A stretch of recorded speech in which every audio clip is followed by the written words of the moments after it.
اچھا بیٹا، عموماً ایک مسئلہ ڈسکس کیا جاتا ہے، غور سے سنیں، اچھی طرح سمجھیں، مسئلہ حل ہو جائے گا۔ وہ یہ ہے کہ ہمارے یہاں بلا محرم کے بعض خواتین ہیں، وہ عمرے پر جانا چاہتی ہیں، حج پہ جانا چاہتی ہیں، لیکن ساتھ محرم نہیں ہوتا۔ حج مہنگا ہو گیا، 10 لاکھ 12 لاکھ روپے کا فی بندہ حج کر رہا ہے، تو وہ جو متوسط طبقے سے تعلق رکھتے ہیں لوگ یا ان کی خواتین یا جو غریب طبقہ، بڑی مشکل سے پیسے جمع کرتے ہیں اور ایک آدھ بندے کے حج کے لیے عمرے کے لیے پیسے کلیکٹ ہو جاتے ہیں۔ پھر اس کے بعد یہ سوالات آتے ہیں کہ خاتون ہے، اس نے عمرے پہ جانا ہے، کسی نے اپنی نانی کو بھیجنا ہے، کسی نے اپنی امی کو بھیجنا ہے،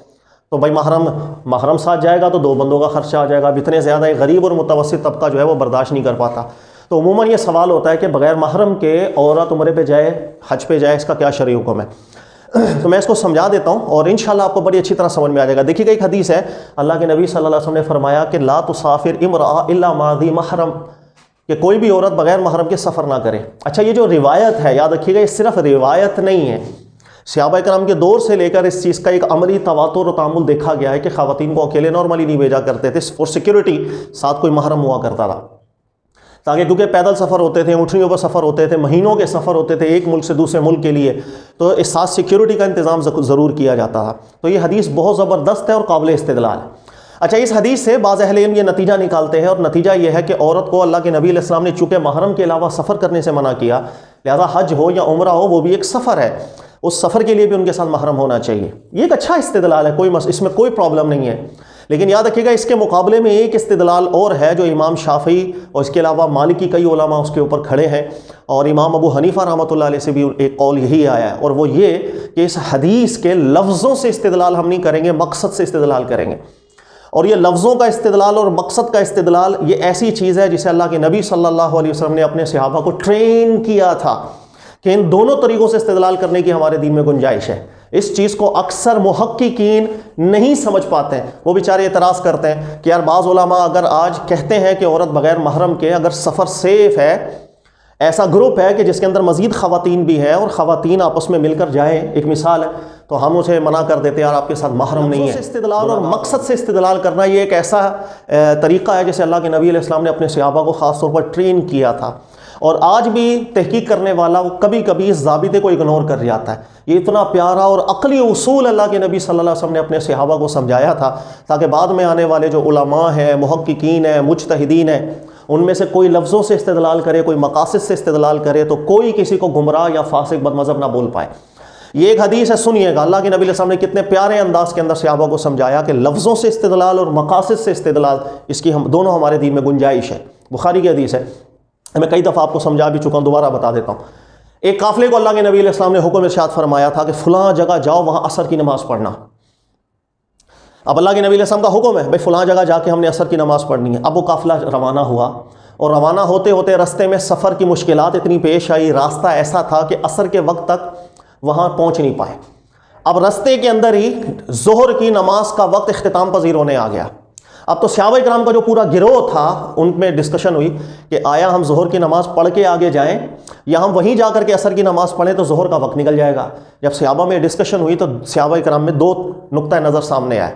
ایک صحابہ کا گروہ یہ کہہ رہا تھا رسول اللہ صلی اللہ علیہ وسلم نے حکم ارشاد فرمایا کہ ہمیں عصر کی نماز وہاں پڑھنی ہے، دیٹس اٹ، ہم عصر کی نماز وہاں پڑھیں گے، چاہے ظہر نکلتی ہے نکل جائے، ہم عصر کی نماز وہیں پڑھیں گے جا کے۔ ان صحابہ کا نقطہ نظر یہ تھا چونکہ اللہ کے نبی علیہ السلام کی جو ورڈنگز ہیں، مبارک الفاظ ہیں، وہ یہ ہے کہ آپ عصر کی نماز وہاں پڑھیں بس۔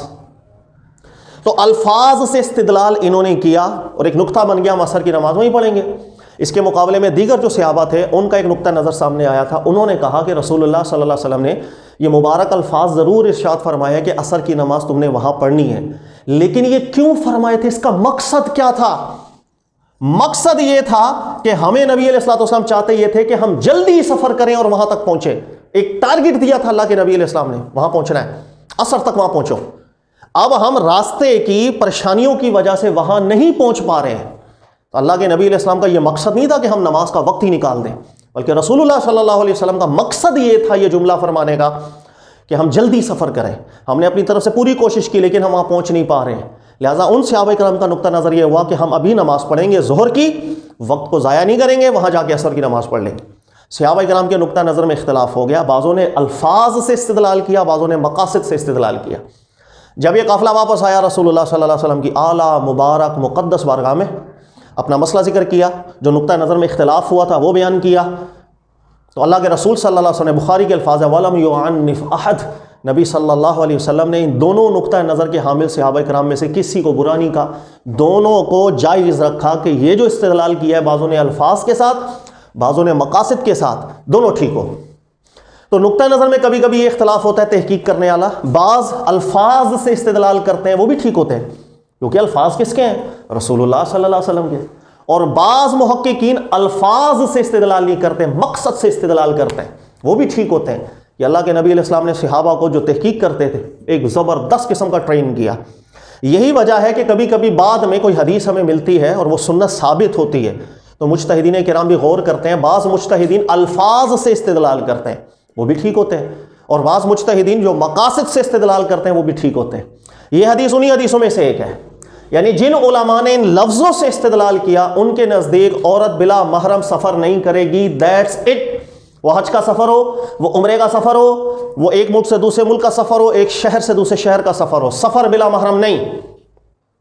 بالکل ٹھیک استدلال ہے، جس عالم نے ان الفاظ سے استدلال کریں گے سر آنکھوں پر۔ لیکن ایک طبقہ علماء کا ایسا ہے کہ جن کے نزدیک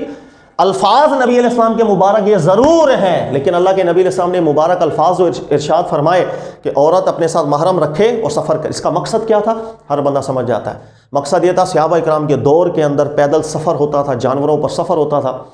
ایک شہر سے دوسرے شہر کا سفر بہت دن لگتے تھے، ایک ملک سے دوسرے ملک کے سفر میں مہینوں لگتے تھے، اور جانوروں کے اوپر اتنا لمبا سفر اکیلی عورت بالکل امتحان ہے۔ کسی جگہ پہ کوئی ڈاکو پڑ گئے کیا کریں گے، کوئی لوٹنے والے آ گئے کیا کریں گے، وغیرہ وغیرہ، ایک بہت رسک تھا۔ رسول اللہ صلی اللہ علیہ وسلم نے اس مقصد کے تحت عورت کی سیکیورٹی کو مد نظر رکھا اور فرمایا سفر ہو ساتھ محرم رکھیں۔ یہی وجہ ہے کہ صحیح حدیثوں میں نبی علیہ الصلوۃ والسلام نے اکیلے مرد کو سفر کرنے سے بھی منع کیا ہے۔ ہاں یہ بھی ذہن میں رکھیے گا، صحیح حدیث ہے، اللہ کے نبی صلی اللہ علیہ وسلم نے مرد کو بھی منع کیا اکیلے لمبا سفر نہ کرو،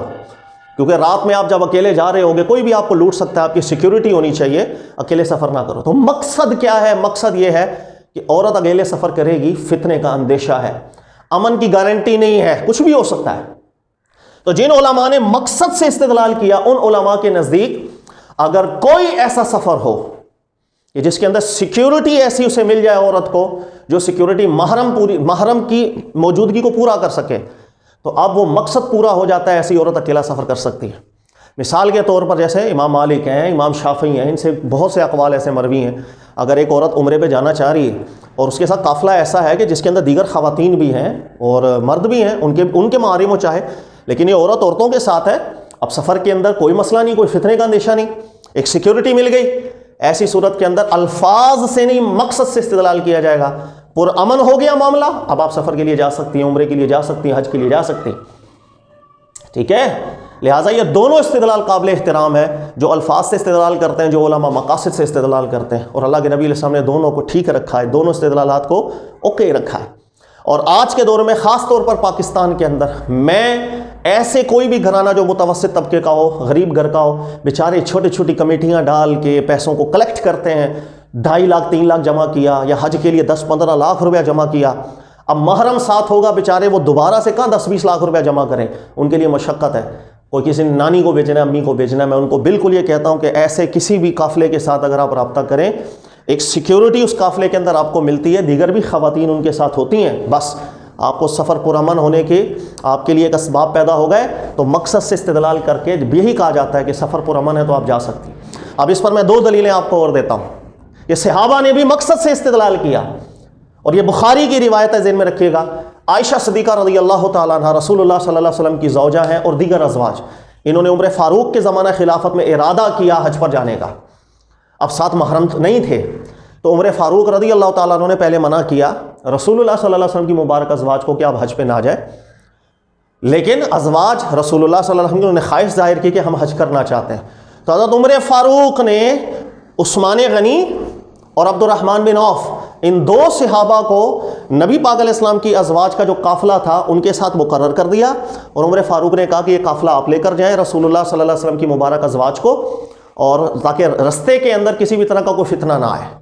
یہ امام بخاری اس روایت کو لائے۔ نتیجہ کیا نکلا؟ نتیجہ یہ نکلا عبد الرحمن بن عوف کوئی محرم تو نہیں تھے، رسول اللہ صلی اللہ علیہ وسلم کے ازواج کے محرم تو نہیں تھے، اس کے علاوہ حضرت عثمان غنی رضی اللہ تعالیٰ عنہ محرم تو نہیں تھے، یہ حدیث نمبر 1860 بخاری کی جو میں نے ابھی روایت آپ کو بیان کی. لہٰذا اس حدیث سے واضح نتیجہ نکل گیا کہ عمر فاروق اور ازواج رسول اللہ صلی اللہ علیہ وسلم کی اہل بیت جو ازواج ہیں ان کے نزدیک بھی یہاں لفظوں سے استدلال نہیں ہے، مقصد سے استدلال ہے. سفر میں امن ہونے کی گارنٹی ہونی چاہیے بس. لہٰذا ایسی خواتین عمرے پہ جانی چاہتی ہیں، حج پہ جانا چاہتے ہیں، بالکل جا سکتی ہیں. اگر سفر میں امن کی ایک آپ کو سامنے ایک صورتحال سامنے آ جائے آپ جا سکتے ہیں. لہٰذا یہ مسئلہ بھی بہت پوچھا جاتا ہے، میں نے اس لیے سوچا کہ اس کی بھی تھوڑی تفصیل آپ کے سامنے کر دیں.